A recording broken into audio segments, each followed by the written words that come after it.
छत्तीसगढ़ की राजधानी रायपुर में आईपीएल का मैच था। तारीख थी 10 मई। सभी लोग अपने अपने फेवरेट प्लेयर को, फेवरेट टीम को सपोर्ट करने के लिए, देखने के लिए पहुंचे थे। कुछ लोग स्टेडियम के अंदर जा चुके थे, उनके लिए अच्छी बात थी, लेकिन कुछ लोग स्टेडियम के बाहर ही रह गए थे। भीड़ इतनी थी कि एंट्री जो वहां पे गेट बनाए गए हैं, वहां पर भीड़ बहुत ज्यादा हो चुकी थी। लोगों को अंदर जाने में दिक्कत हो रही थी और इसी बीच एक युवक ने बहुत बड़ा कदम उठा लिया।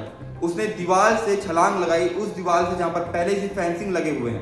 दीवार से छलांग लगाने के बाद जो युवक है वो घायल हो गया और वहीं पर गिर गया। आप वीडियो में देख सकते हैं किस प्रकार से युवक ने छलांग लगाई। उसके बाद जो युवक है वो गिर पड़ता है। उसके बाद पुलिस वाले पर पहुंचते हैं, उसकी हेल्प करने का प्रयास करते हैं। देखो इधर